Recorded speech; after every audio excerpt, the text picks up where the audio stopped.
I was sitting on a balcony in Honolulu, watching the sun melt into the Pacific Ocean, when my phone buzzed beside my iced tea. Motion detected. Front hallway. I thought it was my cat sitter. Maybe a package delivery. I opened the camera feed casually, barely glancing at the screen, until I saw 3 people standing in my foyer.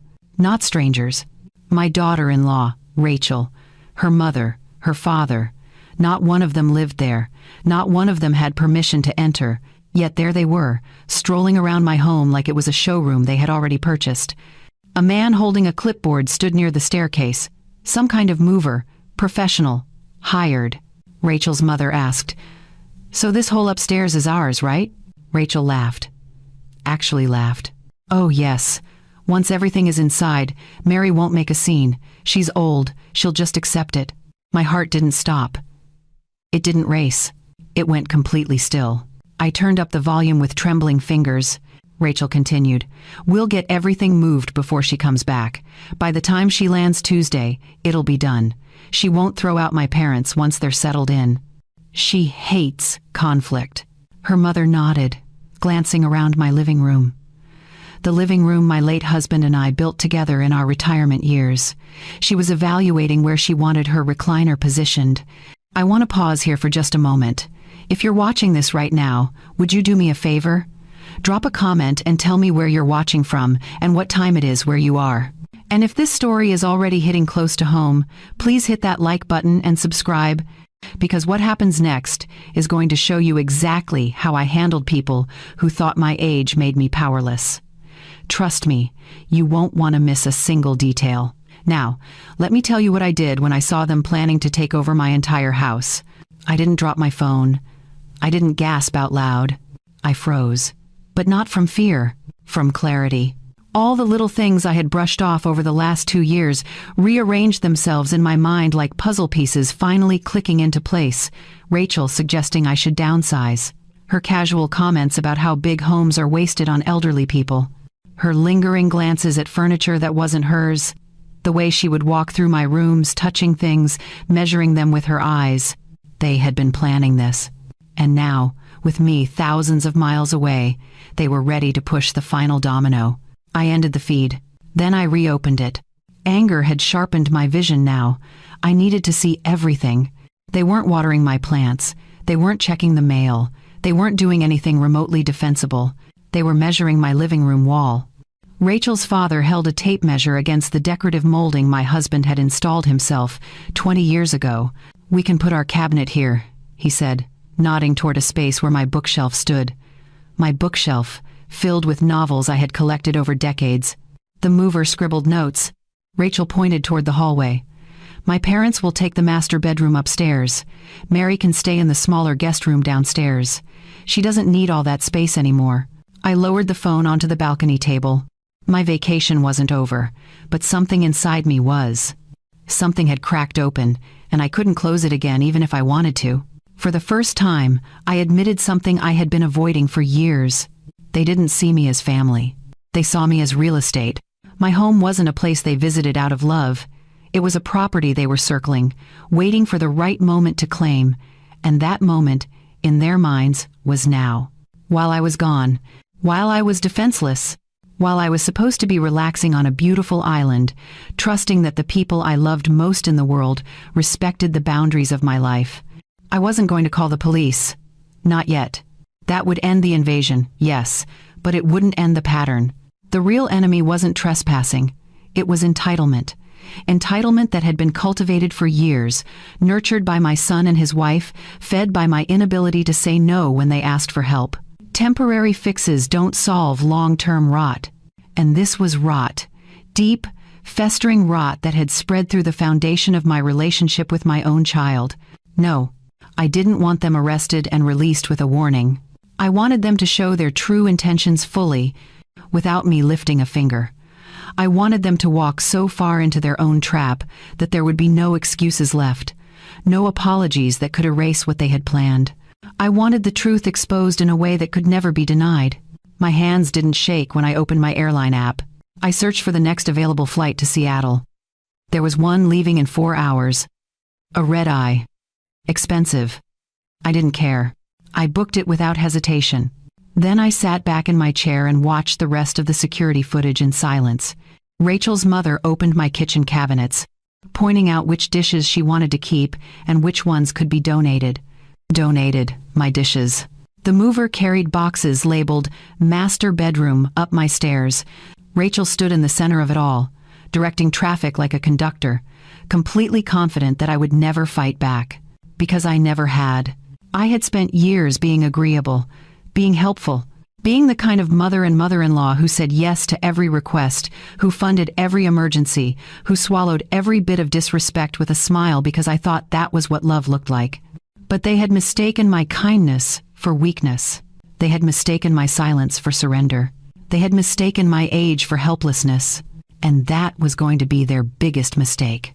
I stood up from the balcony chair, walked back into my hotel room, and began packing my suitcase. The sun was setting behind me, painting the sky in shades of gold and red, but I wasn't watching it anymore. My focus had shifted entirely. I was going home. And when I arrived, they were going to learn something about me they should have known all along. I wasn't too old to make a scene. I was just old enough to make it count. They thought I wouldn't fight back. They would soon learn how wrong they were. As I sat in that hotel room packing my bag, my mind kept circling back to one question. How did I get here? How did I become the kind of woman a daughter-in-law thought she could bulldoze? The answer wasn't simple. It never is when you've spent years ignoring small wounds until they become gaping holes. Rachel didn't start as a villain in my story. She started as a charming young woman who seemed genuinely interested in becoming part of our family. When Evan first introduced her, I was relieved, happy even. My son had struggled with relationships, and here was someone who seemed patient with him, kind, or so I thought. In the beginning, Rachel was everything you'd want in a future daughter-in-law. She complimented my cooking. She asked questions about my late husband. She sent pictures of their dates and always made sure to include little notes. Evan talks about you constantly, Mary. You raised such a wonderful man. I ate it up. I had been alone for years at that point, and the attention felt good. It felt like I mattered again. Like I wasn't just a widow filling her days with book clubs and gardening. But looking back now, with the clarity that comes from betrayal, I see what I missed. Rachel wasn't building a relationship with me. She was building a file. She was learning what buttons to push, what words made me soften, what requests I couldn't say no to. The first request came 6 months before their wedding. Rachel called me one evening, her voice tight with stress. Mary, I hate to ask this, but we're a little short on the venue deposit. Just $2,000.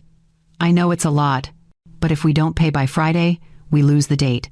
$2,000 was a lot, but it was my son's wedding. I told myself this was what mothers did.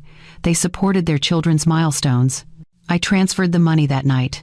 Rachel sent flowers the next day with a card that read, "You're the best mother-in-law anyone could ask for."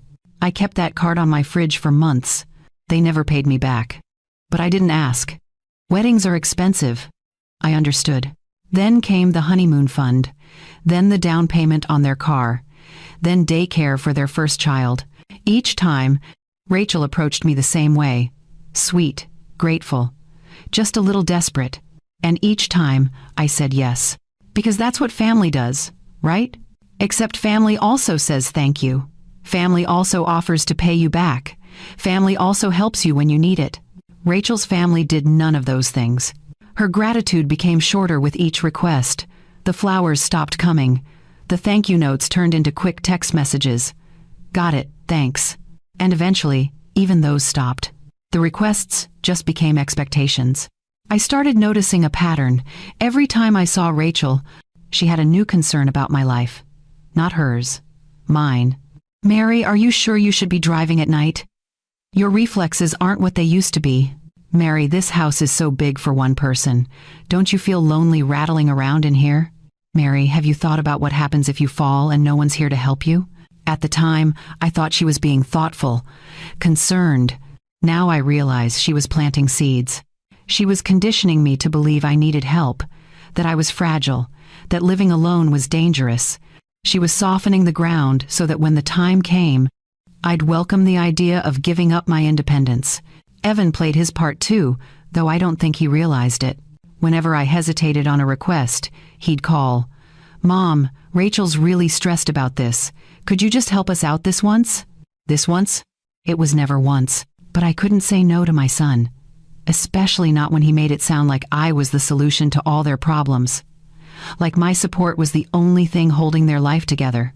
I became their safety net, their backup plan, their emergency fund, and they became comfortable letting me catch them every single time they stumbled. The worst part? I didn't even realize how much I had given until tonight. Sitting in that hotel room, I opened my banking app and started scrolling through old transactions. Transfers to Evan, payments to Rachel, charges I had covered when their cards were declined at family dinners. I grabbed the hotel notepad and started writing. Wedding expenses, $4,000. Car repairs, $3,000.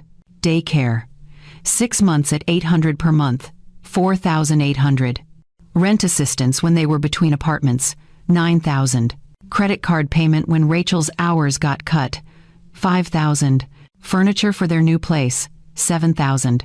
Medical bills, $3,000. Groceries during tight months, thousands more, spread across years. The numbers climbed higher and higher until my hand cramped.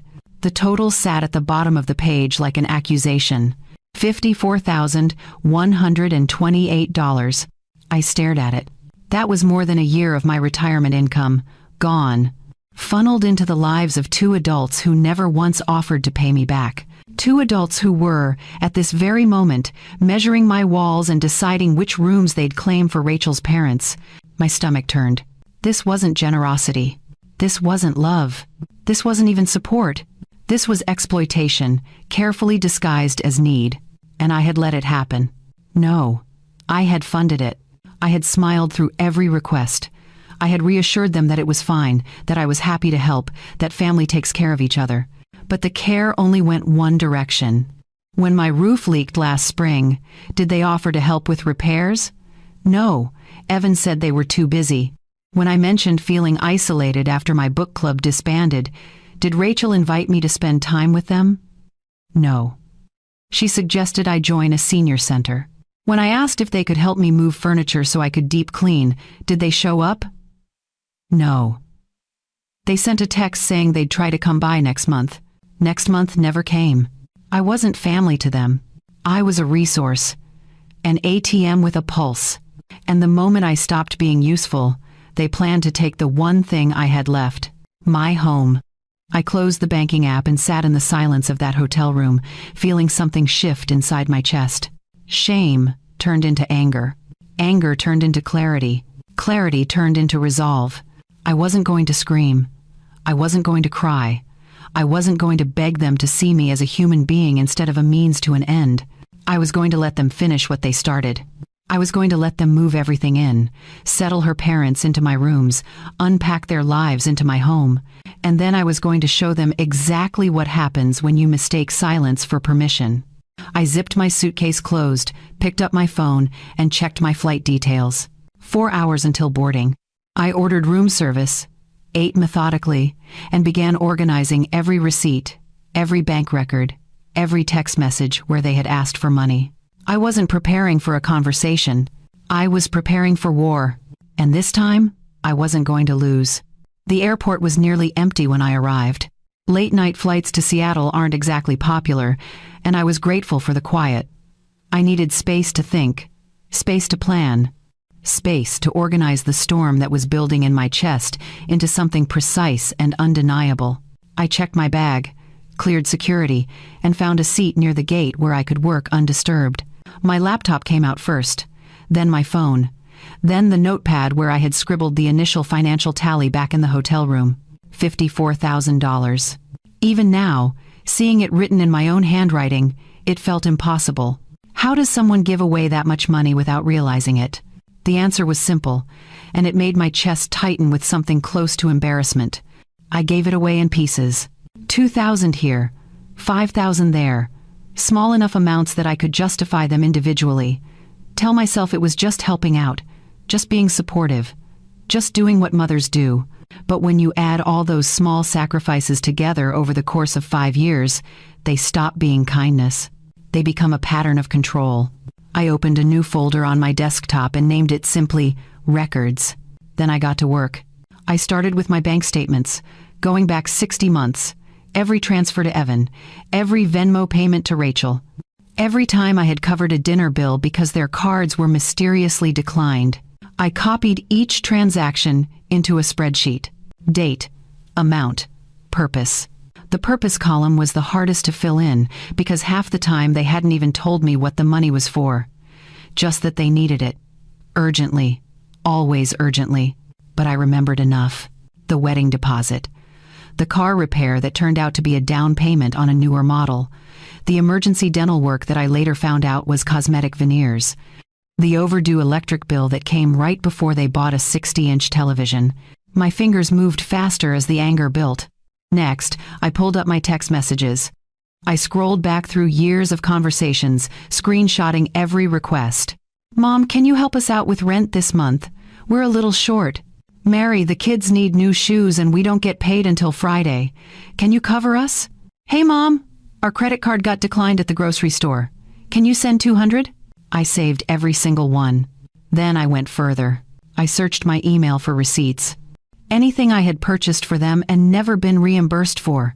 Furniture I had bought when they moved into their apartment. Gifts I had given that they had specifically requested.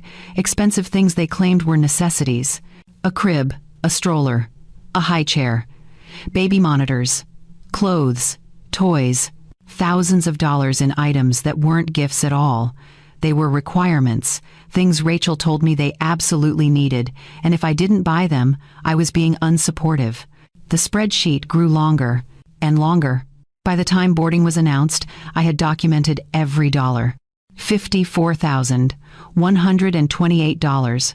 The number sat at the bottom of the screen, cold and factual. I saved the file, backed it up to the cloud, emailed a copy to myself, then I sat back in my seat and stared at it. This was the cost of being too agreeable, too trusting, too willing to believe that people you love would never take advantage of you. For the first time, I let myself say it out loud, quietly, under my breath as passengers filed past me toward the gate. I was exploited, not helped, not needed, exploited. They saw my kindness and turned it into a subscription service, automatic, expected, endless. And when the money wasn't enough anymore, they came for the house. I boarded the plane feeling something I hadn't felt in years, certainty. I wasn't confused anymore. I wasn't second-guessing myself. I wasn't wondering if maybe I was overreacting or being too sensitive. I knew exactly what had happened, and I knew exactly what I was going to do about it. The flight was 5 hours. I didn't sleep. Instead, I created a second document. This one wasn't about money. It was about evidence. I went through my security camera footage, frame by frame, taking screenshots of everything. Rachel measuring the walls. Her father pointing at my furniture, discussing what to remove. Her mother opening my kitchen cabinets, deciding what to keep. The mover carrying boxes labeled for my upstairs bedrooms. Evan standing in the background, hands in his pockets, fully aware of what was happening. Each image was dated and time-stamped by the camera system. Undeniable proof that this wasn't a misunderstanding or a miscommunication. It was planned, deliberate, coordinated.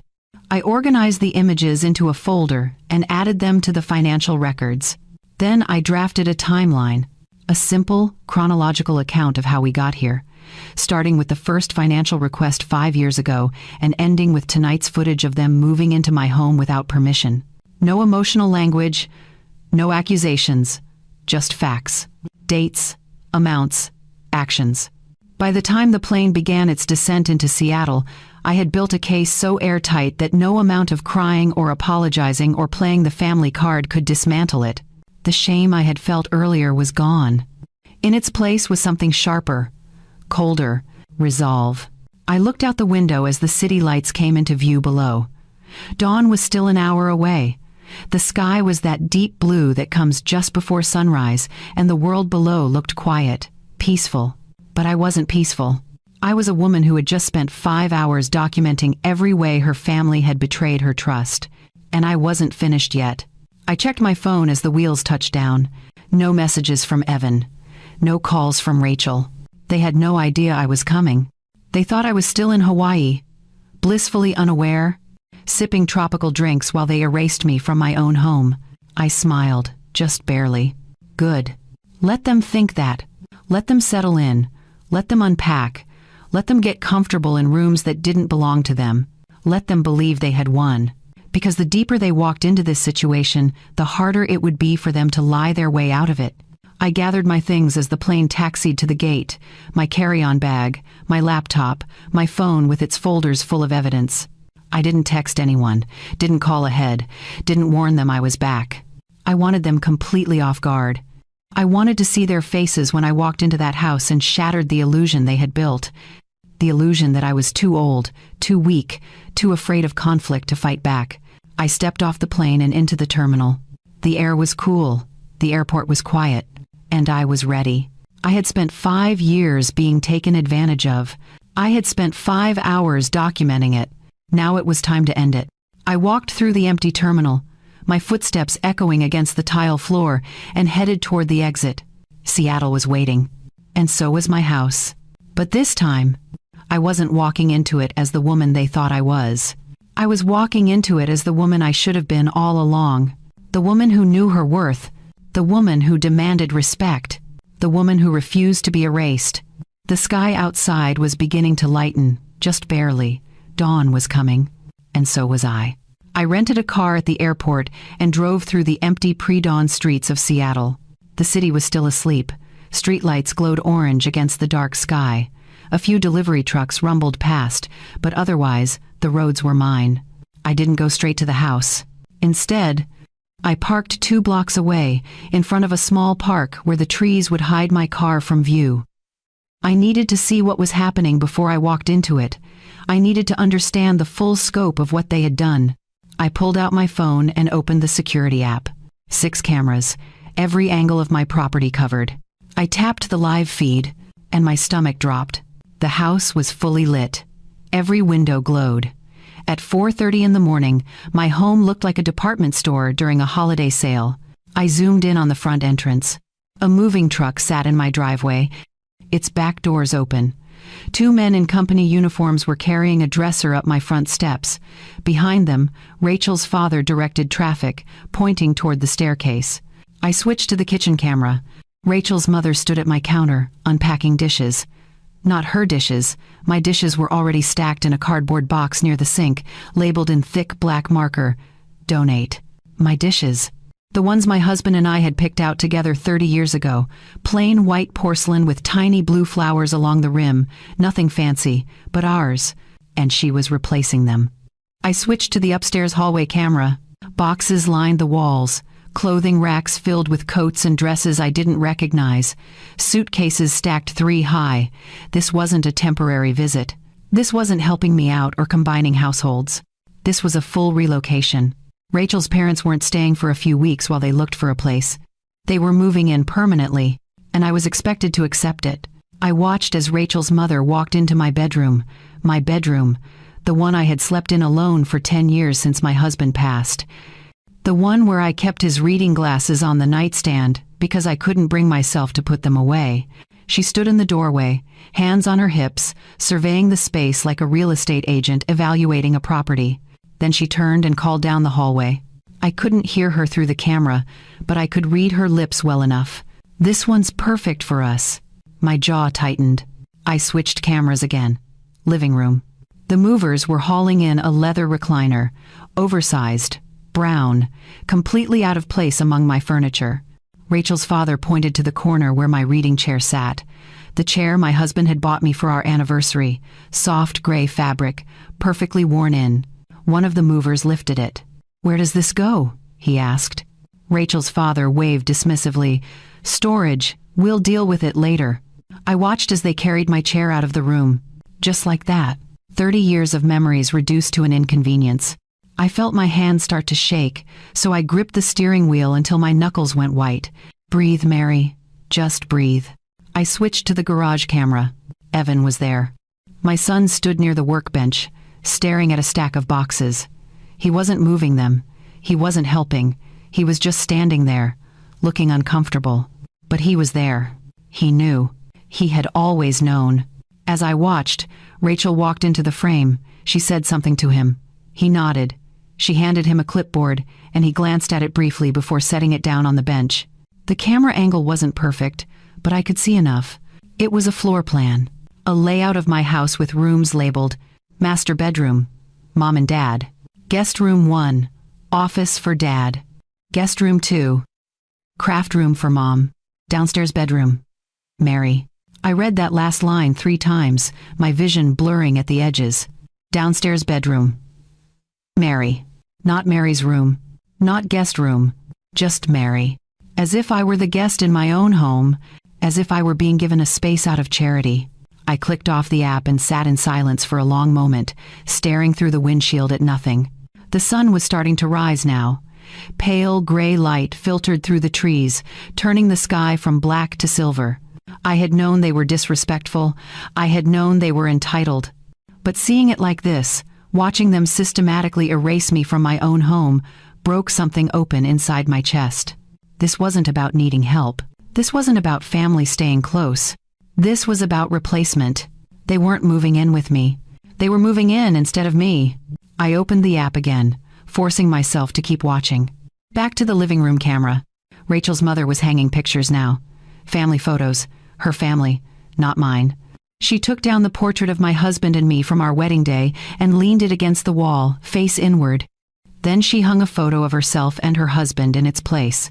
I felt tears sting my eyes, but I blinked them away. No, not yet. I wasn't going to cry in a parked car while they dismantled my life. I was going to cry later, when this was over, when my home was mine again. Right now, I needed to stay focused. I switched cameras one more time. Upstairs hallway. A stack of boxes sat near the linen closet. I zoomed in on the labels. The first one read, Extra blankets and pillows. The second one read, Holiday decorations. The third one made my breath catch. Mary's room. Storage. I stared at those words until they stopped looking like letters and started looking like evidence. They had planned this down to the box labels. They knew exactly what they were doing. And they had done it assuming I would never fight back. Assuming I would come home, see the situation, and quietly accept my new role as the elderly woman living in the back bedroom, grateful for whatever space they allowed me to occupy. I closed the app and set my phone down in the cup holder. My hands were steady now. The shaking had stopped. The tears had dried before they could fall. What remained was something cold and clear and entirely focused. They had made their choice. Now I was going to make mine. I started the car and pulled out of the parking spot. But I didn't drive toward the house. Not yet. First, I had preparations to make. I needed new locks. All of them. Front door, back door, side entrance, garage. I needed documentation. Photos, printed records, everything organized and ready to present. I needed a plan that was airtight, foolproof, and impossible to argue against.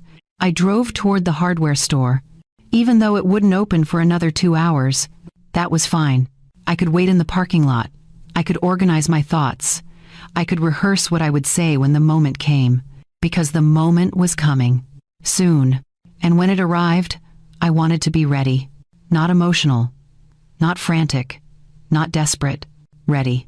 The way you are when you've spent 5 hours on a plane documenting every betrayal. The way you are when you've watched your own family erase you in real time. The way you are when you finally understand that kindness without boundaries is just permission to be used. I pulled into the hardware store parking lot and turned off the engine. The sky was lighter now. Morning was here, and so was I. They thought I was still in Hawaii. They thought I wouldn't find out until it was too late. They thought wrong. I leaned back in the seat and watched the sun rise over the parking lot, painting the clouds in shades of pink and gold. It was going to be a beautiful day, and by the end of it, my home would be mine again. The hardware store opened at 6. I was the first customer through the door. The young man behind the counter looked surprised to see anyone so early, but I didn't waste time with pleasantries. I walked straight to the lock aisle and started selecting what I needed. Deadbolts, high security, 4 of them. A complete lock set for the front door, another for the back, a third for the side entrance, and a heavy-duty mechanism for the garage. The man watched me load my cart, clearly curious but too polite to ask. I didn't explain. At the register, I added one more item. A small toolkit with everything I'd need to install the locks myself if necessary. I'd watched my husband do it enough times over the years. I could manage. Big project? The cashier asked as he rang up my purchases. You could say that, I replied. He handed me the receipt, and I left. Next stop, the storage facility. I had reserved a unit online during the flight, and now I needed to finalize the paperwork. The facility was only 10 minutes from my house, which made it perfect for what I had planned.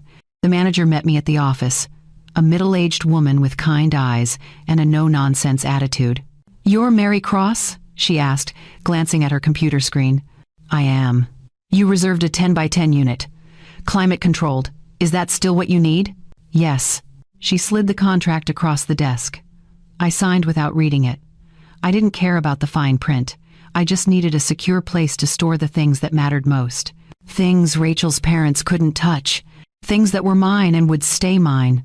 The manager handed me 2 keys. Unit 42. Down the hallway, 3rd door on the left. You're paid through the end of the year. I thanked her and drove my rental car to the unit. It was empty, clean, quiet, perfect. I made a mental list of what I'd move here later today. My husband's belongings from the upstairs closet, photo albums, important documents.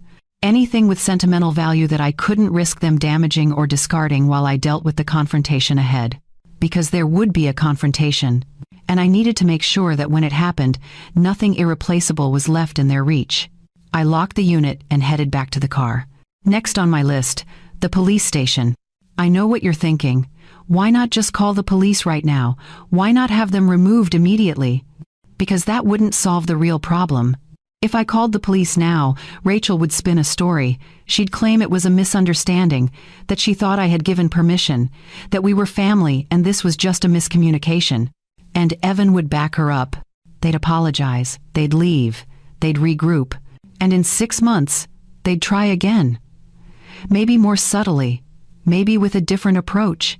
No, I needed them to go so far that there was no explaining it away, no softening it, no claiming it was anything other than what it was, a calculated invasion. I parked outside the police station and walked inside. The officer at the front desk looked up. "Can I help you?" "I'd like to update my home security settings to include automatic police notification for unauthorized entry," I said calmly.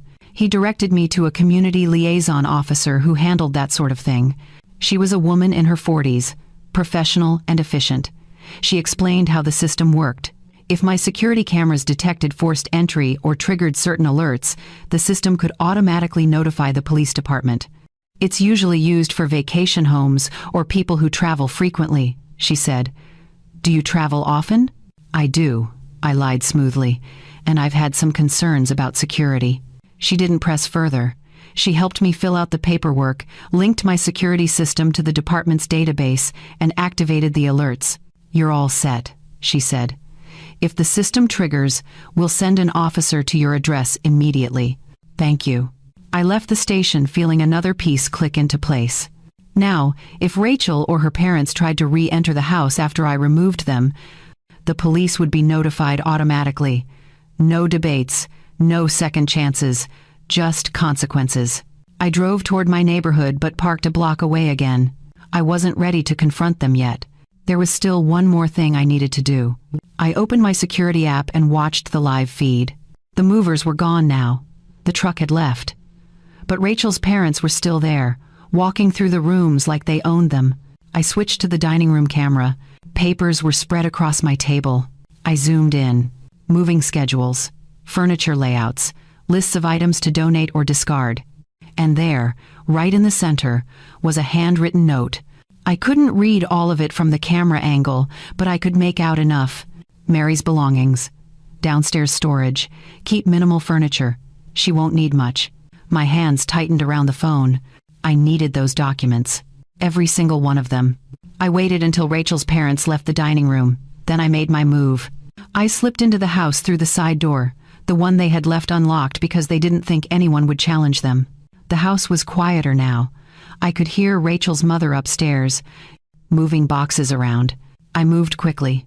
I gathered every piece of paper from the dining room table, moving contracts, floor plans, schedules, shopping lists for furniture they planned to buy with my space in mind. I took all of it. Then I noticed something else. A binder, thick, navy blue, sitting on the corner of the table. I opened it. Inside were printed emails between Rachel and her parents, discussing the logistics of the move, dates, times, what to say if I came home early. There was even a script, actual written lines for Rachel to use if I confronted her. "We were worried about you living alone. We thought you'd appreciate the company. This is what families do." I stared at those words, feeling something cold settle in my chest. This wasn't impulsive. This wasn't desperation. This was premeditated, rehearsed, planned down to the talking points. I closed the binder and took it with me. Then I moved to the kitchen and opened the drawer where I kept important files. My property deed, my will, insurance documents. All of it was still there, untouched. For now. I took those too. I carried everything out to my car and locked it in the trunk. Then I drove to a print shop and made copies of everything. The moving plans, the emails, the binder, the floor layouts with my name relegated to the smallest room. I organized it all into a folder. On the front, I wrote simply, "Evidence." Inside, I added the financial records I had compiled on the plane, the bank statements, the screenshots of their requests for money. $54,000 on one side, a home invasion on the other. Together, they painted a picture so clear that no jury, no mediator, no family counselor could deny what had happened.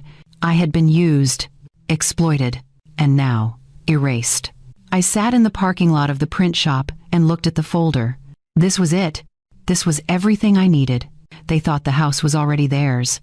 They thought I'd come home and quietly accept my new role. They thought wrong. And the beautiful part? I didn't need to build a trap. They had built it themselves. Every document, every email, every box labeled with my things marked for storage. They had handed me the evidence. All I had to do now was use it. I started the car and drove back toward my neighborhood. This time, I wasn't stopping a block away. This time, I was going home. And when I walked through that door, everything was going to change. They thought I was weak. They were about to learn the truth. I pulled onto my street just after 9 in the morning. The moving truck was back. It sat in my driveway like a monument to their audacity. Its rear doors open, ramp extended. 2 movers were carrying a massive sectional sofa up my front walkway. Rachel's father stood near the mailbox, gesturing toward the house, directing them where to place it. I parked at the curb and turned off the engine. For a moment, I just sat there, watching. Rachel's mother emerged from the front door, carrying a potted plant. She set it on the porch railing, adjusting its position like she was staging a home for sale. My home, my porch, my railing. I took a deep breath, grabbed the evidence folder from the passenger seat, and stepped out of the car. The sound of the car door closing made Rachel's father glance up. He saw me. His expression shifted from casual confidence to confusion in less than a second. "Mary?" he called out, uncertain. I didn't answer. I just started walking toward the house. That's when Rachel appeared in the doorway. She froze. Literally froze, one hand still on the doorframe, her mouth slightly open. "Mary," she said, her voice thin and high. You weren't supposed to be back until Tuesday." "Plans changed," I said evenly. The movers stopped mid-lift, the sofa suspended between them. They looked at each other, then at Rachel, clearly sensing the tension. Rachel's mother stepped forward, her face already arranging itself into a smile. "Mary, sweetheart, what a surprise. We were just getting settled. We wanted it to be a nice surprise for you when you got back." I looked at her directly. "A surprise," I repeated. "Yes," she continued, her voice taking on that syrupy tone people use when they're trying to manipulate someone. "We know how hard it's been for you, living in this big house all alone. We thought having family around would make you feel safer, more comfortable." "Comfortable," I said quietly. She nodded eagerly, misreading my calm as acceptance. "Exactly. You've been so generous with us over the years. This is our way of giving back, taking care of you." Behind her, I saw Evan emerge from the garage.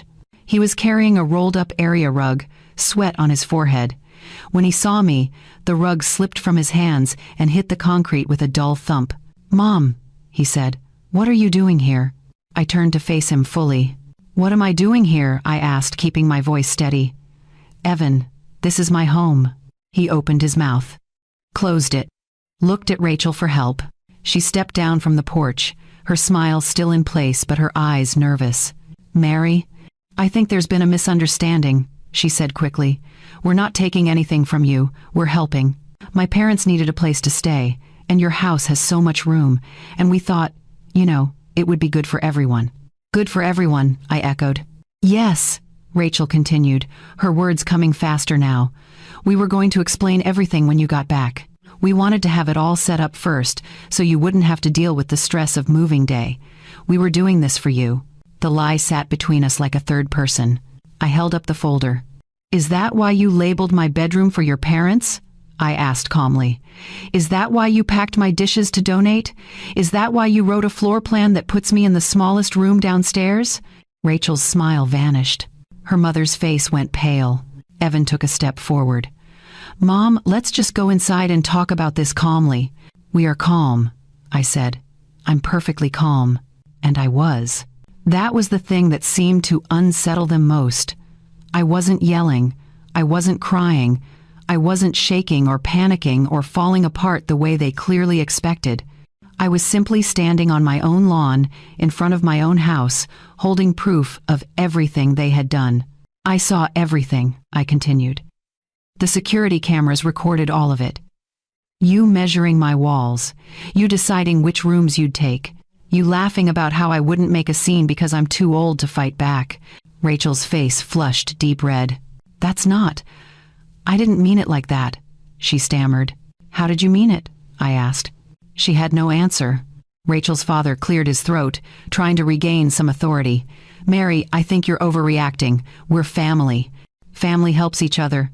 That's all we're doing here. Family asks permission," I said. "Family respects boundaries. Family doesn't break into someone's home and start moving in while they're out of town." "We didn't break in," Rachel's mother protested. "We have a key." "A key for emergencies," I corrected, "not for moving your entire household into my house without telling me." "We were going to tell you," Rachel insisted, desperation creeping into her voice now. "When?" I asked. "After you had already unpacked? After your parents were settled in my bedroom? After you had donated my belongings and replaced them with yours?" The movers, clearly uncomfortable, set the sofa down on the lawn and backed away toward their truck. One of them called out, "Ma'am, do you want us to keep unloading? Or—" I looked at Rachel. She looked at me. "No," I said firmly. "You can start putting it all back." Rachel's eyes went wide.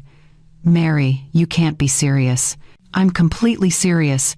"But where will my parents go?" she asked, her voice rising. "They gave up their apartment. They're counting on this." "They gave up their apartment without asking me if they could live here," I said. "That's not my problem. That's yours." Evan stepped between us, holding up his hands. "Mom, please, just calm down for a second. We can figure this out." "I am calm," I repeated, "and there's nothing to figure out. This is my house. I didn't give anyone permission to move in. You need to leave." Rachel's composure shattered. "You're choosing a house over your own family?" she shouted. Her voice carried across the lawn, sharp and accusing. And that's when I noticed the movement at the edges of my vision. Neighbors stepping onto their porches, pausing mid-task in their yards, turning toward the commotion. Mrs. Stevenson, from 2 doors down. The young couple across the street, Mr. Peterson, who was always up early tending his roses. They were all watching now. Rachel noticed too. Her face went from red to white in an instant. "Let's go inside," she hissed. "This is private." "No," I said clearly.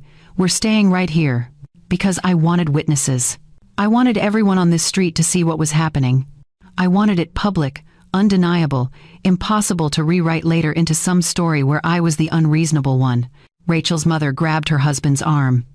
"Maybe we should just go," she whispered. But Rachel wasn't done. "You're going to embarrass us in front of the whole neighborhood?" she demanded. "I'm not embarrassing you," I said. "You did that yourself when you tried to steal my house." The word hung in the air. "Steal." Evan flinched. "Mom, that's not fair. We weren't stealing anything." I opened the folder and pulled out the first document. The floor plan with my name, relegated to the downstairs bedroom. I held it up so everyone could see. "This is fair," I said. I held the floor plan higher, turning it so the neighbors could see. "This," I said, my voice steady but loud enough to carry, "is a layout my daughter-in-law created while I was in Hawaii. It shows which rooms her parents would take, which rooms would become their office and craft space, and where I would sleep." I pointed to the small notation in the corner, "Downstairs bedroom, Mary." More neighbors emerged now. The street was filling with witnesses. Rachel lunged forward, trying to grab the paper from my hands. "That's private." I stepped back smoothly, keeping it out of her reach. "Private?" I repeated. "You drew up plans for my house without my knowledge, but now you want privacy?" Her face was scarlet now, a mix of rage and humiliation. "You're twisting everything," she said, her voice shaking. "We were trying to help you. You're making us look like criminals." "I'm not making you look like anything," I replied. "I'm showing people what you did." Evan moved closer, his hands raised in a placating gesture. "Mom, everyone's watching. Can we please just go inside and talk about this like adults?" I looked at him directly. "Adults ask permission before moving into someone else's home," I said. "Adults don't plan an invasion and hope the victim is too polite to fight back." His face crumpled. He opened his mouth to respond, but nothing came out. I pulled another document from the folder. The email chain between Rachel and her parents, dated 3 weeks ago, discussing logistics. "Should we tell Mary beforehand or just do it while she's gone?" Rachel's mother had written. Rachel's response: "Easier to ask forgiveness than permission. Once we're in, she won't kick us out." I read it aloud, slowly, clearly. The neighbors shifted uncomfortably. A few whispered to each other. Rachel's mother went pale. That was taken out of context. "What context?" I asked. "What context makes it acceptable to invade someone's home?" She had no answer. Rachel's father stepped forward, trying to take control of the situation. "Mary, you're being unreasonable. We're family. Family doesn't treat each other like this." "You're absolutely right," I said. "Family doesn't treat each other like this." I pulled out the next document. The financial ledger, 5 years of transactions, every loan, every emergency, every time they had asked for money and never paid it back. $54,128, I said, loud enough for everyone to hear. "That's how much I've given to my son and his wife over the past 5 years." Gasps rippled through the crowd. Evan's eyes went wide. "Mom, don't." "Don't what?" I asked. "Don't tell the truth? Don't show people how you treated me like an ATM while planning to take my house?" Rachel tried to interrupt. "Those were loans. We were going to pay you back." "Were you?" I asked, flipping to a page in the ledger. "Because I have text messages where I asked about repayment, and you told me family doesn't keep score." She went silent. I continued. "Family doesn't keep score. That's what you said, over and over. Every time I mentioned the money, family doesn't keep score." I looked up from the folder, meeting her eyes. "But family also doesn't exploit each other," I said. "Family doesn't manipulate. Family doesn't measure your walls and plan which rooms to claim while you're on vacation." The neighbors were fully engaged now. I could see some of them nodding. Others looked horrified. Rachel spun toward them, her voice desperate. "She's making this sound worse than it is. We were worried about her. She's getting older. She shouldn't be living alone in such a big house. We thought having us here would be good for her." I pulled out the final document, the handwritten note from Rachel's planning binder. "Mary's belongings, downstairs storage. Keep minimal furniture, she won't need much." I read it aloud. Rachel's mother covered her face with her hands. Rachel's father looked like he wanted the earth to swallow him whole. Evan stared at the ground, his shoulders sagging. "Does that sound like concern?" I asked the crowd. Not loudly, not dramatically, just honestly. Nobody answered. They didn't need to. The silence was answer enough. One of the movers cleared his throat awkwardly. "Ma'am," he said, addressing me, "do you want us to reload the truck?" I looked at him, then at Rachel, then at the furniture scattered across my lawn. "Yes," I said firmly. "Everything that doesn't belong to me goes back on that truck." Rachel's composure finally shattered completely. "You can't do this," she said, her voice breaking. My parents have nowhere to go. They gave up their apartment for this. That was your decision, I replied. Not mine. You're really going to throw us out? In front of everyone? I'm not throwing you out, I corrected. You were never in. You broke in. There's a difference. The movers started picking up the sofa again, this time heading back toward the truck. Rachel's father grabbed one of them by the arm. Wait. Just wait a second. The mover looked uncomfortable. Sir, the homeowner has asked us to reload. We have to follow her instructions. She's not thinking clearly, Rachel's father insisted. She's confused. I stepped forward. I'm not confused, I said, my voice cutting through the chaos. I'm 72 years old. I've been a widow for 10 years. I've managed this house, this property, and my finances alone for a decade. I am not confused. I turned to address the neighbors directly now, raising my voice so everyone could hear clearly. This house has been mine for 32 years. I paid for every brick, every tax bill, every repair. I cared for it alone after my husband passed. And while I was on vacation, my own family tried to take it from me.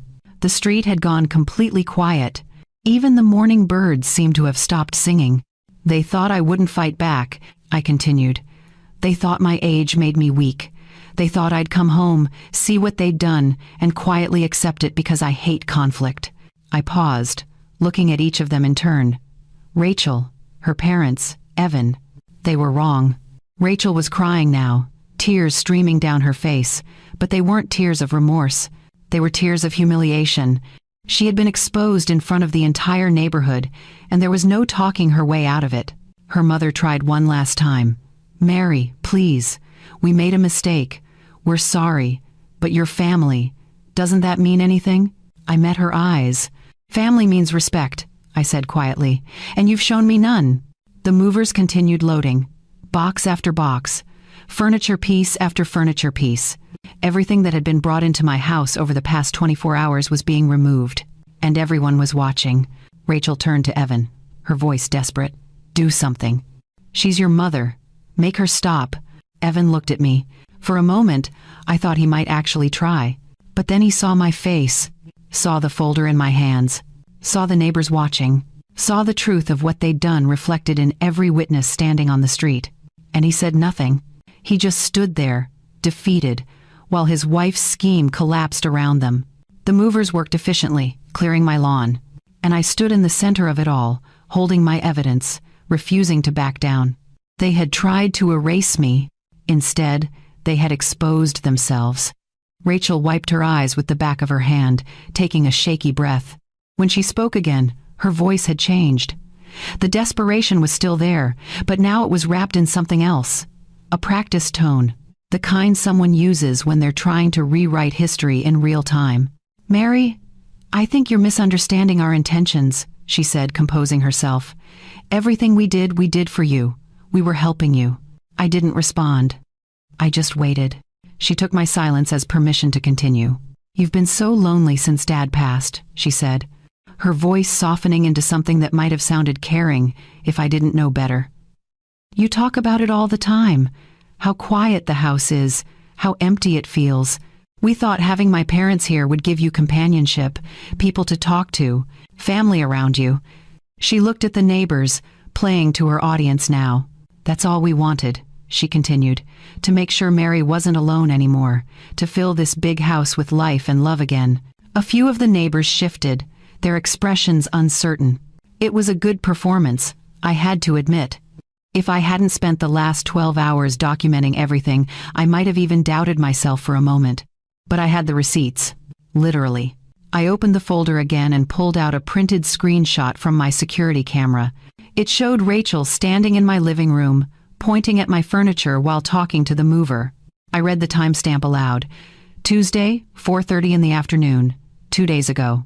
Then I read the caption I had added beneath the image, a direct quote from the audio recording. Mary won't know until it's too late.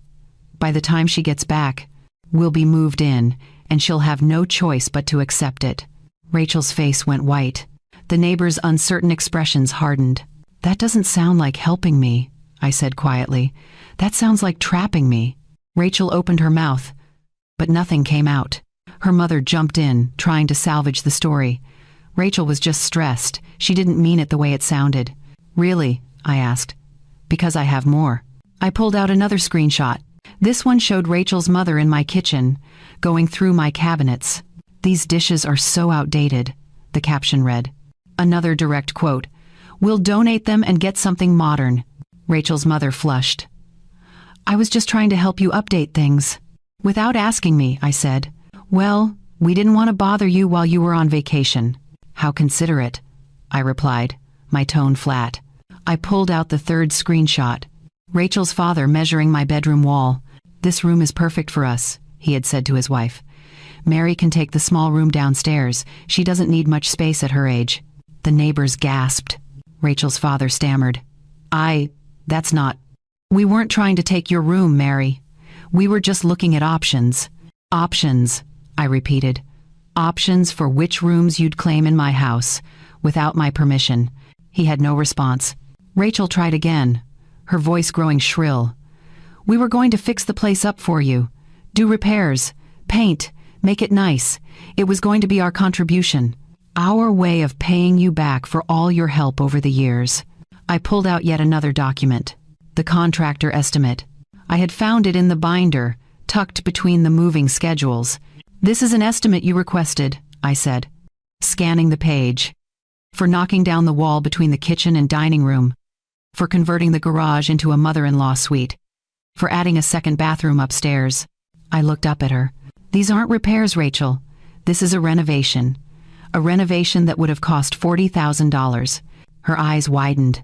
"And according to this estimate," I continued, "the payment method listed is owner financing. That's me. You were planning to renovate my house and make me pay for it." The neighbors' whispers grew louder. Rachel's story was crumbling with every piece of evidence I presented. "That was just a preliminary estimate," she protested weakly. "We weren't actually going to do it." "Then why did you request it?" I asked. "Why did you meet with the contractor? Why did you discuss financing options?" She had no answer. Her father tried to step in, his voice taking on a harder edge now. "Mary, you're cherry-picking information and making us look bad. You're taking everything out of context." I pulled out the written moving plan, the one that listed exactly which parent would get which room. I read it aloud, slowly and clearly. Master bedroom, east side, mom and dad. Second bedroom, west side, dad's office. Third bedroom, north side, mom's craft room, downstairs guest room, Mary. Garage conversion, rental income opportunity. I paused on that last line. "Rental income," I said.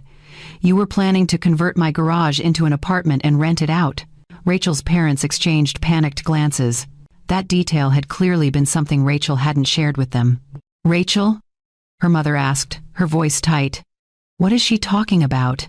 Rachel fumbled for words. "That was just an idea. Just something I thought might help generate income for the household." "My household," I corrected. "Income from my property, that you plan to collect." Her mother's face changed. The realization was dawning.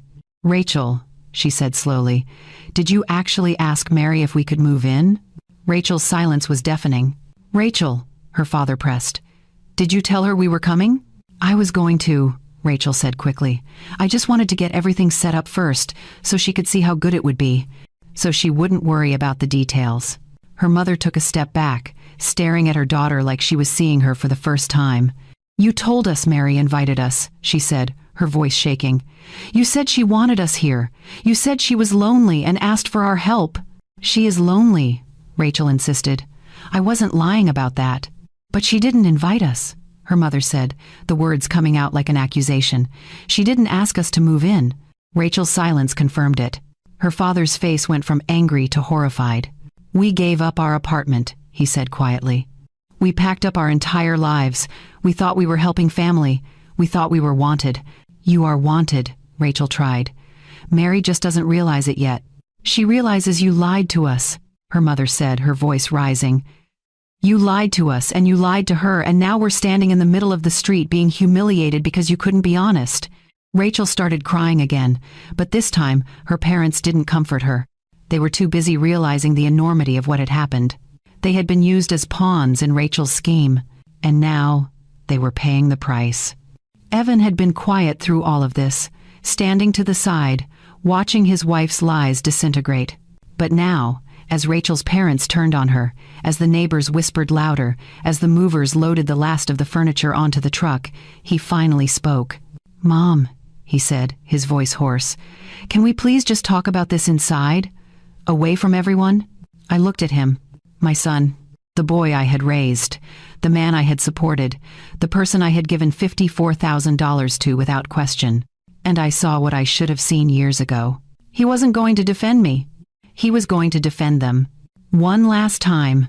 I looked at my son standing there, his face drawn and tired, asking me to go inside. Away from the neighbors. Away from the witnesses. Away from the accountability. "No," I said simply. His face tightened. "Mom, please.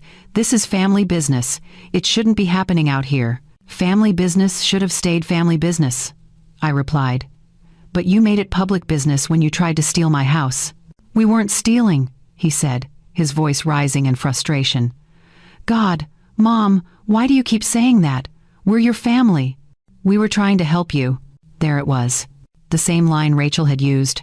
The same manipulation, just delivered by someone I had loved longer. "Help me how, exactly?" I asked. "By moving your in-laws into my home without asking? By planning to renovate my house with my money? By relegating me to the smallest room while they took over everything I built?" "You're twisting it," Evan said, running a hand through his hair. "You're making it sound so much worse than it was." "Then tell me what it was," I said. "Explain it to me. Make it make sense." He exhaled sharply. "Rachel's parents needed a place to stay. They're getting older. Their rent kept going up.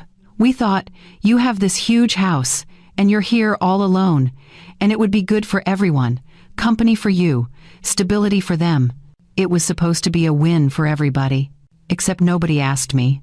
Because we knew you'd say no," he admitted. The honesty shocked even him. I could see it in his face the moment the words left his mouth. "You knew I'd say no," I repeated slowly. "So instead of respecting that, you decided to just do it anyway. We thought once you saw how good it could be, you'd understand," he said quickly, trying to backtrack. "We thought you'd see that having people around was better than being alone." "I'm not alone by accident, Evan," I said. "I'm alone by choice. I like my peace. I like my space. I like knowing that every decision in my home is mine to make." "But what about when you can't make those decisions anymore?" he asked. "What about when you fall, or get sick, or need help?" "Then I'll ask for it," I said. "From professionals, from people I hire. From anyone but people who would use my vulnerability as an excuse to take what I've built." He flinched. "That's not fair, Mom. We love you." "Do you?" I asked quietly. The question hung between us. He opened his mouth, closed it, opened it again.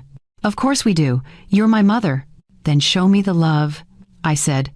"Show me where it is in the $54,000 I gave you that you never paid back. Show me where it is in the plans to put me in the smallest room of my own house. Show me where it is in the lies you told your in-laws to get them to participate in this scheme." His face crumpled. "We were going to pay you back. We just needed time."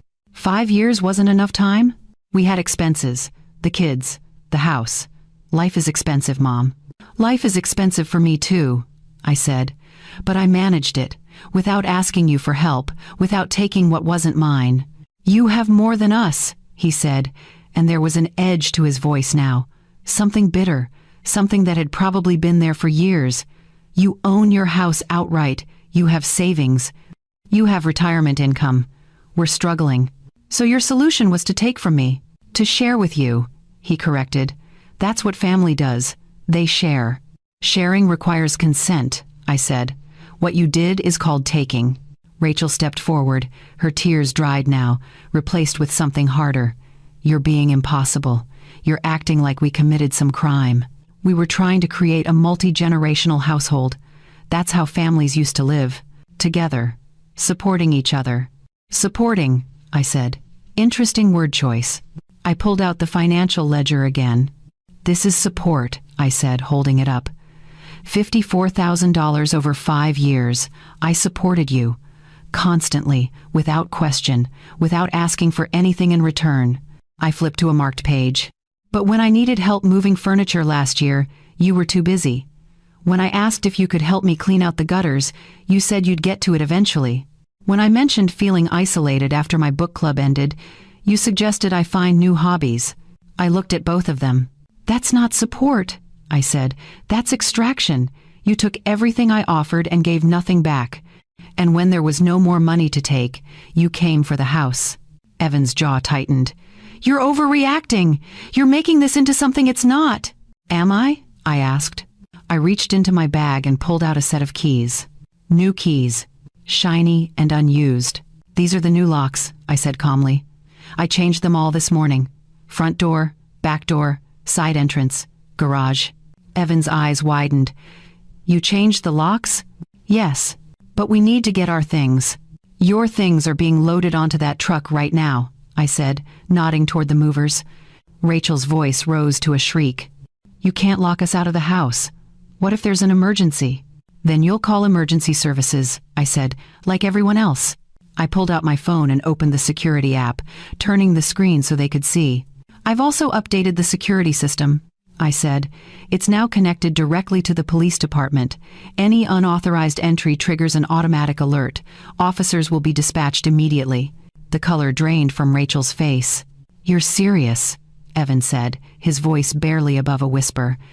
You're actually serious. I've never been more serious about anything in my life. Mom, we're your family, he said, and his voice broke. You can't just shut us out like this. You shut me out, I said quietly. You shut me out of the decision about my own home. You shut me out of conversations about my own future. You shut me out of my own life and expected me to thank you for it. I reached into the folder one final time. I pulled out a single sheet of paper. Official, typed, notarized. This is a formal no trespass order, I said, handing it to Evan. You, Rachel, and her parents are barred from entering my property without explicit written permission. Any violation will result in immediate police involvement and potential criminal charges. Evan took the paper with shaking hands. He stared at it like it was written in a foreign language. Mom, he whispered, you can't mean this. I mean every word. But I'm your son. And I'm your mother, I said. Not your backup plan. Not your retirement fund. Not your real estate investment. Your mother. He looked up at me, tears in his eyes now. What do we do now? He asked, his voice small. You learn, I said. You learn that actions have consequences. You learn that manipulation doesn't work on everyone. You learn that the people you take for granted eventually stop letting you. I stepped back, creating distance between us. And you learn that I'm not the woman you thought I was. The movers closed the truck doors. Everything was loaded. Rachel's parents stood by their car, looking lost and humiliated. Rachel stood on my lawn, mascara streaked down her face, her perfect plan shattered. And Evan stood holding the no trespass order, finally understanding that his mother was done being used. Leave, I said quietly. All of you. Leave my property. Now. Rachel's parents moved first. Her mother walked toward their car without looking back, her shoulders hunched, her face hidden. Her father followed, carrying the last small box they hadn't loaded onto the truck yet. He set it in the trunk with more force than necessary, the sound echoing across the quiet street. Rachel watched them go, her expression somewhere between shock and fury. Mom, she called out. Dad, wait. They didn't wait. Her mother got into the passenger seat and closed the door. Her father started the engine. Rachel ran toward them, knocking on the window. Where are you going to go? Her father rolled down the window just enough to speak. A hotel, he said, his voice flat. We'll figure it out. But I thought we could all stay at our place tonight, Rachel said desperately. We can make it work temporarily. Your place? Her mother asked, her voice cold. The apartment that barely fits the four of you? The place you told us was too small? Which is why we had to move here in the first place. Rachel's face reddened. It's just for a few nights. Until we sort this out. There's nothing to sort out, her father said. You lied to us. You told us Mary wanted this. You made us complicit in something we never would have agreed to if we'd known the truth. I didn't lie, Rachel protested. I just didn't tell you every detail. You told us she invited us, her mother said, her voice rising. You said she was begging for company. You said she was lonely and wanted family around. None of that was true. She is lonely, Rachel insisted. That's not for you to decide, her father said, and it's certainly not for you to fix by moving us into her house without permission. He rolled up the window. The car pulled away from the curb, leaving Rachel standing alone on the lawn. She turned back toward Evan, her eyes wild. This is your mother. Talk to her. Make her understand. But Evan wasn't looking at her. He was looking at me. The movers finished securing the truck and walked over to me. Everything's loaded, ma'am, one of them said. Do you need us to take it somewhere or? Rachel jumped in. Take it to 4782 Maple Street. That's our address. I looked at the mover. Send the bill to that address as well. I'm not paying for any of this. Rachel's mouth fell open. You're seriously making us pay for the moving costs? You hired them, I said. You pay them. The movers nodded and headed to their truck. Within minutes, they were gone. The street was emptying now. Neighbors were heading back inside, the show over. A few lingered on their porches, talking quietly among themselves, no doubt dissecting everything they'd witnessed. Rachel stood in the center of my lawn, looking around like she couldn't quite believe what had happened. This isn't over, she said, her voice shaking. We'll figure this out. We'll find a way to make you see reason. Rachel, I said quietly. Go home. She stared at me for a long moment, then turned and walked to her car without another word. The engine started. The tires crunched against the asphalt. And then she was gone too. Only Evan remained. He stood near the mailbox, still holding the no trespass order, looking lost. For a moment, neither of us spoke. Then he walked toward me slowly, like he was approaching something fragile that might shatter if he moved too quickly. Mom, he said softly, I know you're angry. I know we messed up, but please don't do this. Don't shut me out. I looked at my son, the boy I had raised alone after his father died, the child I had sacrificed for, the man I had supported even when it drained me dry. And I felt nothing but exhaustion. I'm not shutting you out, Evan, I said. I'm choosing myself. What does that even mean? It means I won't be erased in my own home, I said. It means I won't be treated like an obstacle to your plans. It means I deserve respect, and if you can't give me that, then you don't get access to my life. His face twisted. You're my mother. You're supposed to forgive me. That's what mothers do. Mothers also teach their children accountability, I said. And right now you need to learn that your actions have consequences. So what? You're just going to cut me off? Pretend I don't exist? I'm not cutting you off, I said. I'm putting up boundaries. Boundaries I should have put up years ago. He shook his head, frustration bleeding into his voice. You don't understand what you're doing. Rachel's family is furious. They're going to blame me for this. Her parents have nowhere to go. Rachel's going to be impossible to live with. You're ruining my life. I'm not ruining your life, I said calmly. I'm refusing to let you ruin mine. He stared at me, and I saw something shift in his expression. The last trace of hope faded. In its place came something harder, colder. Fine, he said, his voice tight. If that's how you want it, fine. But don't come crying to us when you're lonely and realize you need family. Don't expect us to drop everything and come running when you fall or get sick or can't take care of yourself anymore. It was meant to hurt. It was meant to scare me. It was meant to make me reconsider. But all it did was prove I had made the right decision. I won't, I said simply. He flinched, like he'd expected a different response. You're really going to choose a house over your own son? I'm choosing myself over people who don't respect me, I said. There's a difference. He stood there for another moment, waiting for me to cave, waiting for me to soften, waiting for me to be the mother who always said yes, who always gave in, who always put everyone else first. But that mother was gone, and in her place stood someone he didn't recognize, someone who knew her worth, someone who demanded respect, someone who refused to be manipulated. He turned and walked to his car without another word. I watched him drive away, and then I was alone. The street was quiet again. The neighbors had gone inside. The morning sun had climbed higher in the sky, warming the air. I stood on my lawn for a moment, surrounded by the remnants of what had almost been taken from me. Tire marks in the grass from the moving truck, footprints in the flower beds, a few scattered packing materials the movers had missed, evidence of the invasion, but also evidence that I had stopped it. I walked up the front steps, pulled out my new keys, and unlocked the door. The house was quiet when I stepped inside. Not empty. Quiet. There's a difference. Empty feels hollow, lonely, sad. Quiet feels peaceful, safe. Mine. I closed the door behind me and turned the deadbolt. The click echoed through the hallway. Final. Definitive. Protective. I walked through the rooms slowly, taking inventory. The kitchen, where my dishes were still packed in boxes, but at least they were still here. The living room, where my furniture remained, no longer threatened by replacement. The staircase leading to bedrooms that belonged to me and no one else. I walked upstairs and stood in the doorway of my bedroom. The room Rachel's parents had claimed. The room where my husband's reading glasses still sat on the nightstand. The room that was mine.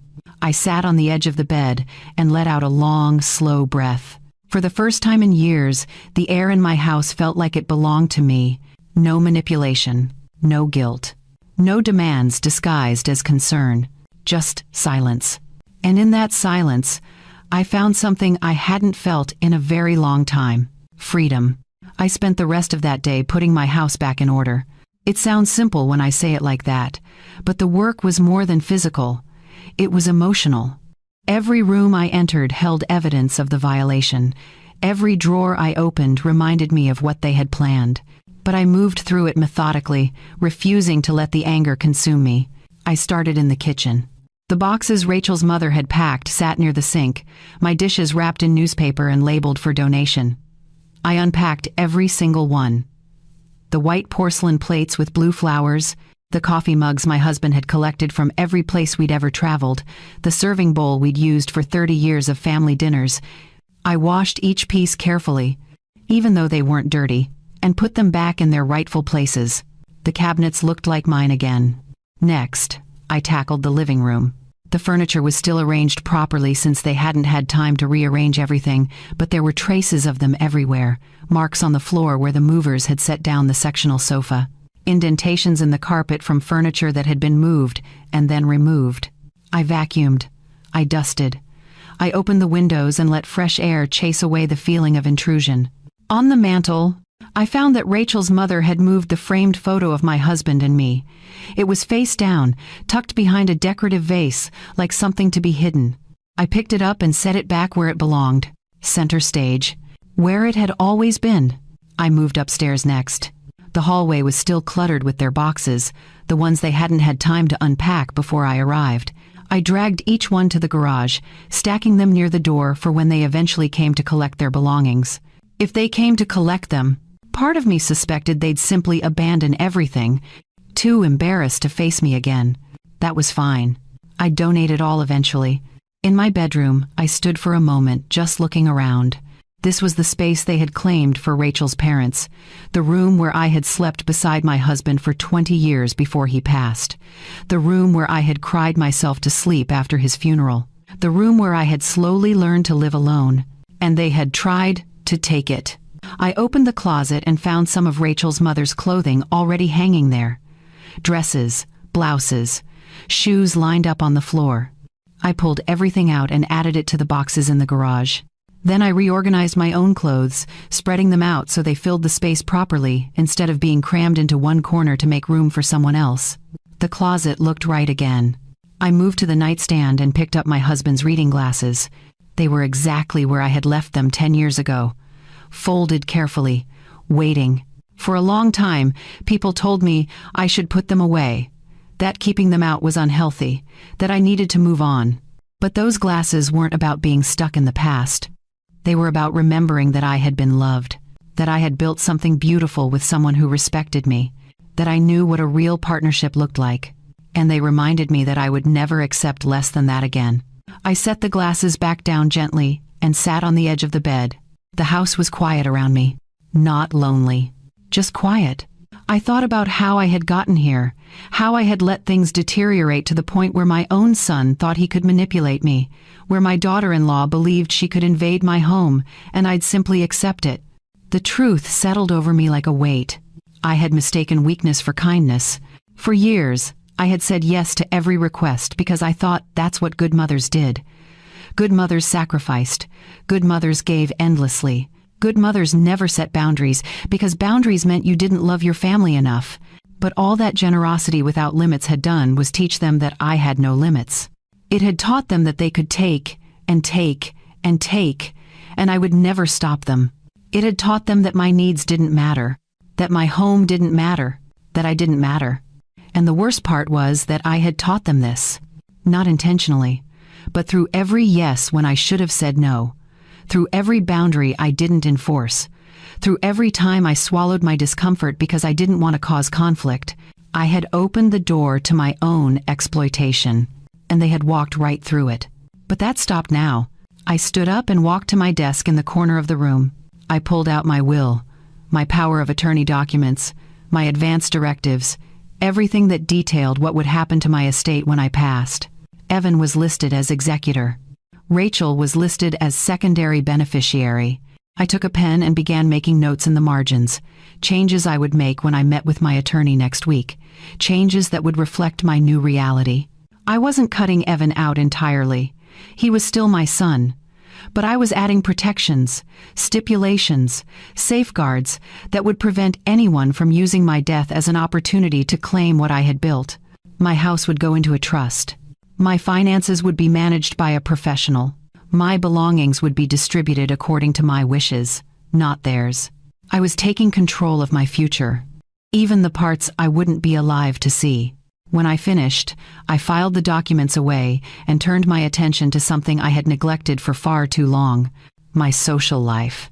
For years, I had centered my entire world around being useful to Evan and Rachel, around being available whenever they needed something, around proving that I was a good mother by constantly giving.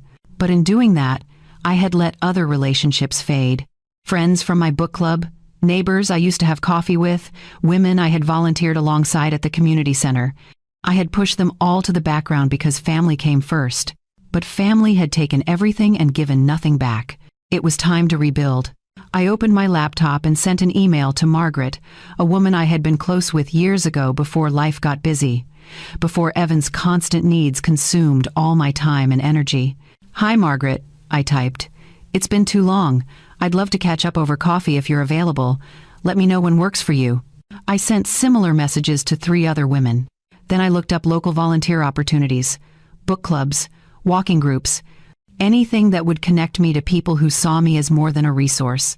By the time the sun started to set, I had plans for the coming weeks. Coffee with Margaret on Thursday, a new book club meeting on Saturday, a volunteer orientation at the library the following Tuesday. I was building a life that didn't revolve around being needed, a life that revolved around being valued. There's a difference. Being needed means people only show up when they want something. Being valued means people show up because they enjoy your company. I had spent too many years being needed. It was time to be valued. I walked downstairs and made myself dinner. Something simple, pasta with vegetables and garlic bread. I ate at the dining room table, not in front of the television, not standing at the counter. I set a proper place setting. I poured myself a glass of wine. I took my time, because this was my house, my table, my life, and I was done apologizing for taking up space in it. After dinner, I washed the dishes and stood at the kitchen window, looking out at the yard. The grass needed mowing. The garden needed weeding. There were projects to do, repairs to make, life to be lived. But for the first time in years, I felt excited about it, not burdened, excited. This house wasn't a responsibility I had to manage alone. It was a gift I got to enjoy, and I was going to enjoy every single moment of it. 3 weeks passed. The kind of quiet, unremarkable weeks that used to feel empty, but now felt like peace. I settled into a rhythm I hadn't experienced in years. Morning coffee on the back porch, afternoons spent reading or working in the garden. Evenings with friends I had reconnected with or new people I was meeting through the book club and volunteer work. My house became mine again in ways that went beyond ownership. It became a sanctuary. Every morning, I woke up knowing that no one would show up unannounced with demands disguised as emergencies. No one would guilt me into opening my wallet or my home. No one would treat my generosity like an entitlement. The silence was glorious. Margaret came over for coffee that first Thursday, and we talked for 3 hours. She told me about her life, her grandchildren, her recent trip to the coast, and then she asked about me. Not about Evan. Not about whether I was lonely. She asked about me. What I was reading. What I was planning for the summer. What made me happy. It was such a simple thing, being asked about my own life. But it felt revolutionary. By the second week, I had joined the walking group that met at the park every Tuesday and Saturday morning.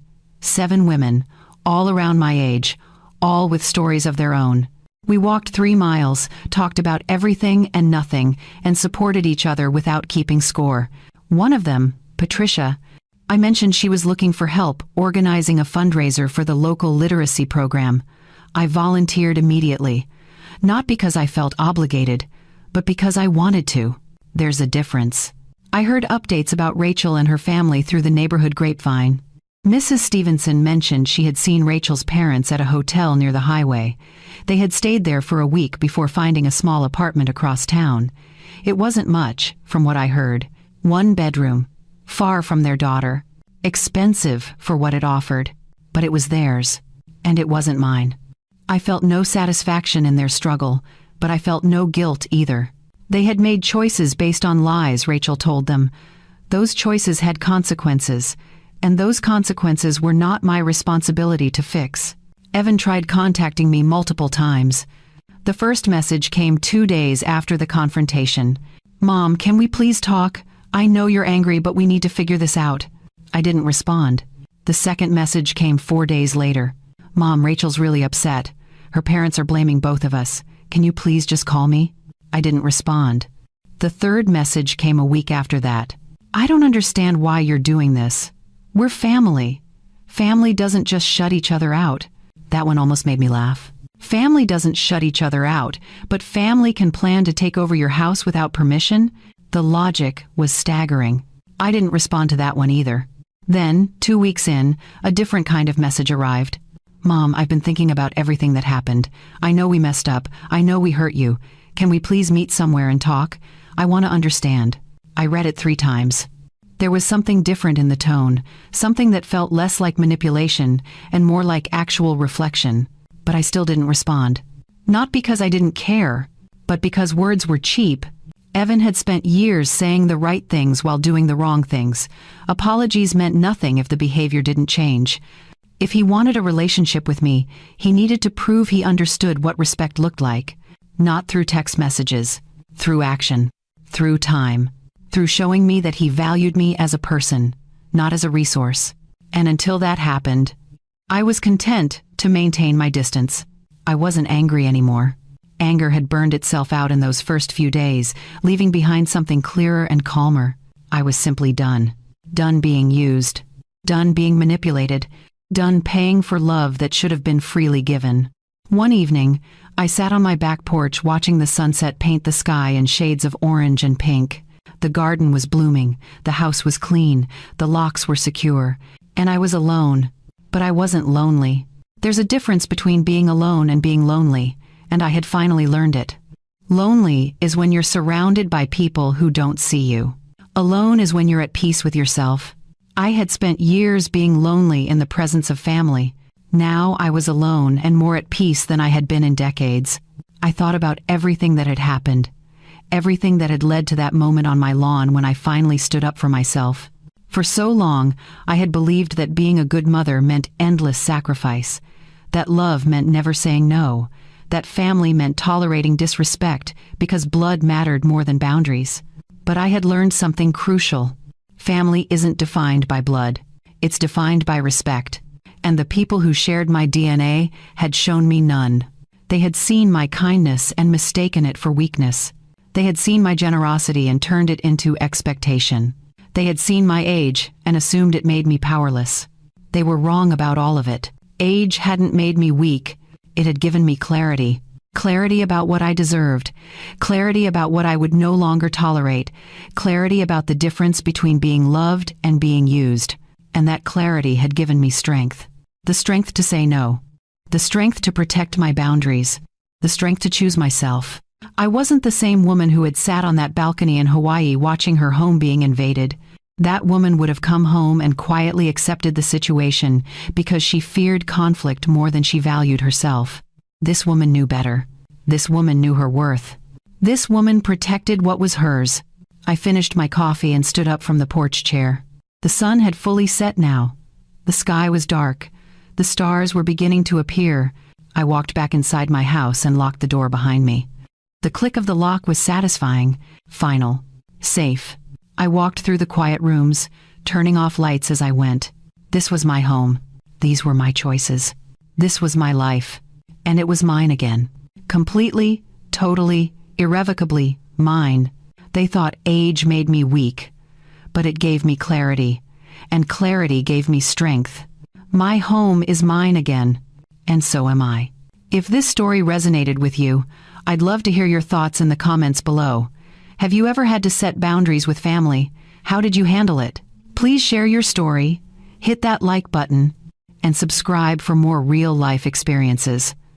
Remember, knowing your worth isn't selfish, it's survival.